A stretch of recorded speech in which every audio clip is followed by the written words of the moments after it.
Hi guys, hope everyone's doing okay out there. It really does feel like we're living in hell world these days, doesn't it? It doesn't help that it's like 100 degrees in here right now. If, as this video goes on, I start, looking a little drippy, we're just gonna pretend that's not happening. Anyway, in a dramatic turn of events, America seems to have decided that police brutality is in fact bad. And at these police brutality protests, there have been hundreds, if not thousands of instances caught on camera of more police brutality. One night I was just scrolling on Twitter, just sort of captivated by what was happening, and it started to feel like I was watching some sort of Civil War light unraveling in real time. Now, I know I'm probably not alone when I say that this time feels different. I have never seen so many people take to the streets to protest police brutality in my admittedly brief existence. And yet, there have been several high-profile cases since the Black Lives Matter movement began about 7 years ago.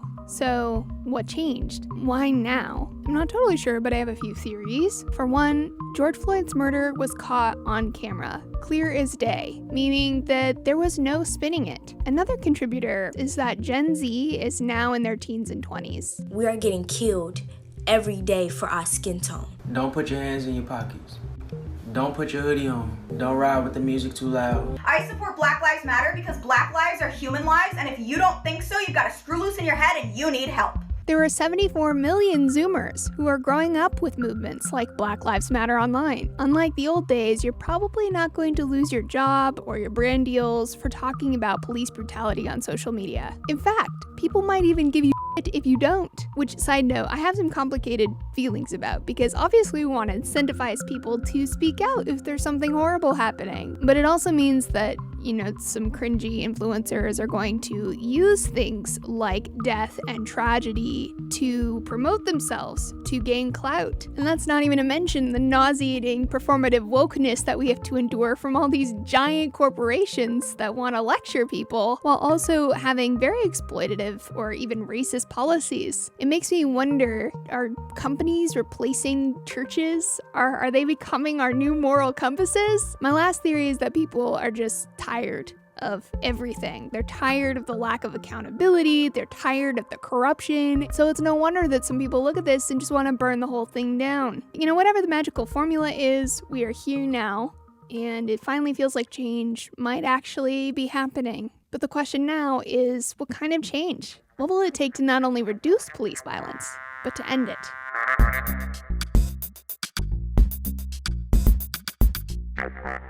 There's been a lot of discussion about how police brutality is a systemic problem. It's basically the idea that we can't really fix this by just eliminating, individual bad apples. We have to think critically about how policing is actually done in America, the philosophy of it, the practice of it, from top to bottom. Police have a lot of power. They have an authority to take someone's life. They have the authority to take someone's liberty. And to allow that level of authority into the hands of someone without allowing for some kind of formalized training. We require doctors, we require nurses, we require phlebotomists, to have formalized education. This is Nicole Jordan McBride. She is the senior program manager at NYU's Policing Project. She is working on a pilot project on the ground right now in Chicago that changes how they police. We believe that if we actually allow for the community to be at the front end, then we'll have less back end acts happening. And that looks like allowing for the community who are experts in their area to be able to say, these are the issues. This is what public safety looks like to us. These are some solutions that we think will be viable. And then you have buy-in not only from the CPD, but you have it from the community. So then the community doesn't feel like they're being occupied. They feel like they're actually being heard, because at the end of the day, anytime we're talking about back-end accountability, someone's life has been changed. So you're piloting this in Chicago right now? Yes. And how's it going? So far, so good. We didn't get here overnight, right? Where we are with policing. This is a historical situation.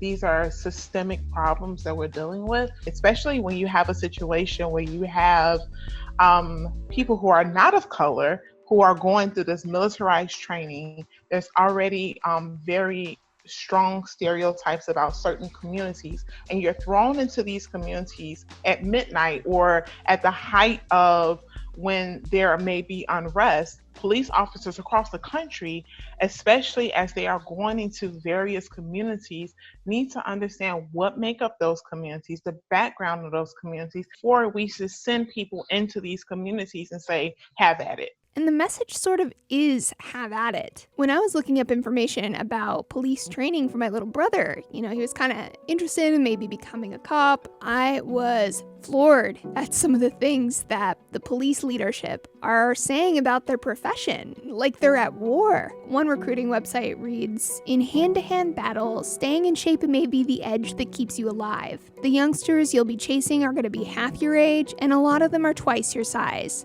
Is the difference between a bad cop and a good cop how well you can tackle somebody? This sentiment is echoed in trainings across the country, where the average cop gets about 110 hours of firearms training and self-defense training and only 8 hours of community problem solving.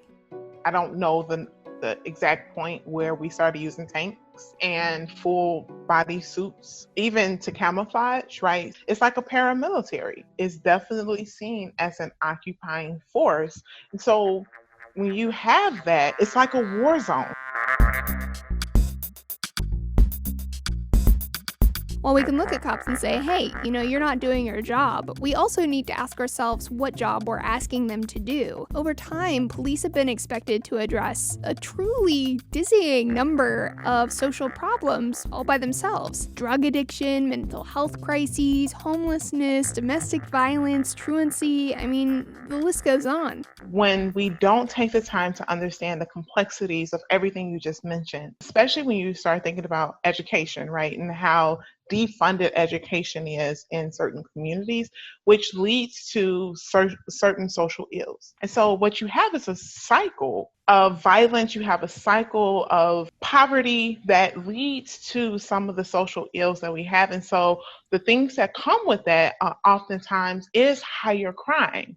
And so because we won't take a step back and say, okay, what got us here? We want immediate gratification, and the immediate gratification is we need more police. It's this point about getting to the root of our social problems that leads some to argue that we should defund the police. And I find that what a lot of people mean by this is that we should divest from the police, right? We should be cutting the budget and instead putting that money toward things like education, social services, job training, transitional housing, things like that. But others interpret defund the police in more radical terms, right? To literally abolish the police. Some Black Lives Matter activists have raised the concern that this would likely just mean that police become a private company, and that could mean even less accountability. McCool also worries that the approach could backfire. I'm careful to go from one extreme to the next without a pathway there. But I do think that the conversation is lending to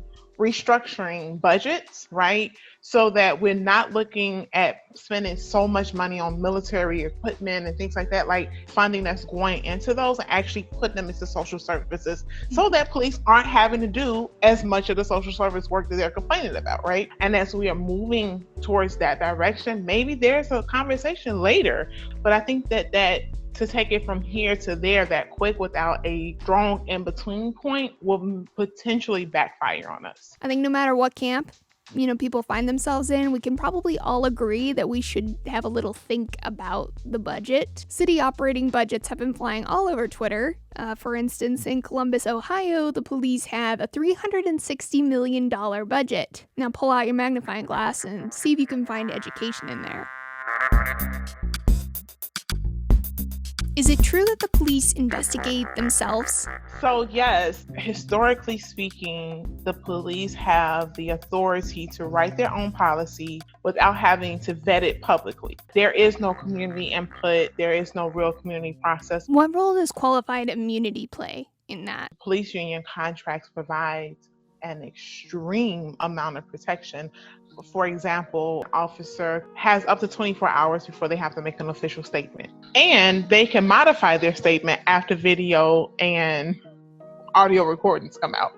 What? This is a conversation my husband and I have because he works in corrections, ironically. And so, I get it. If you have to discharge your weapon and you know that has resulted in either significant life alteration or death, that's a lot to process for a normal person, right? But 24 hours without having to say anything and the ability to come back and retract or change your statement allows for example, with Laquan McDonald, where you saw this officer literally jumped out the car and opened up on this 17-year-old, and 4 or 5 police officers all came up with the same exact statement. That was a blatant lie. And if these videos didn't exist, no accountability.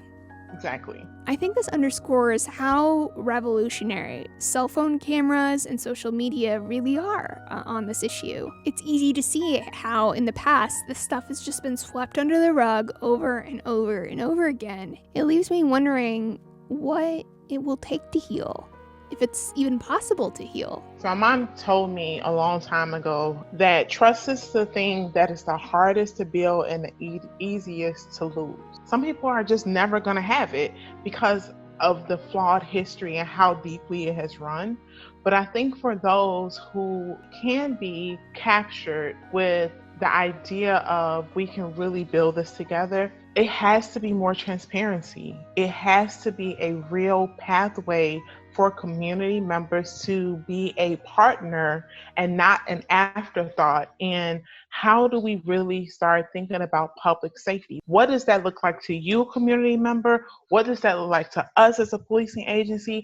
And allow for an open space to say, for contradiction, for discussion. And I think not being afraid of negative responses, because I think that a lot of times people want to be applauded.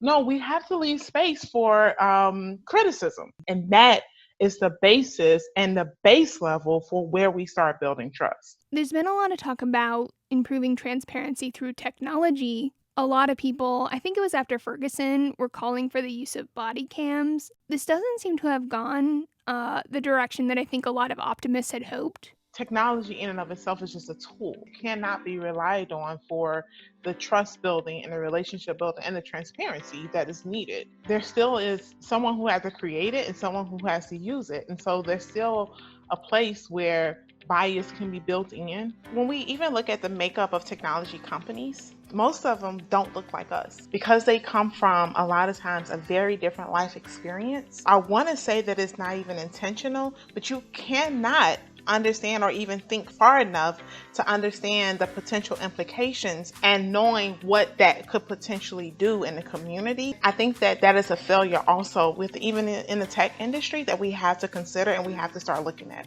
Thank you so much, you guys, for joining me for this conversation. I'd suggest checking out the resources on their website. That's policingproject.org. I'm also going to be donating all of the advertising revenue from this video to the Policing Project, and if you want to donate yourself, I'll drop a link down below. Take care of yourselves out there, my dears, and I will see you next time.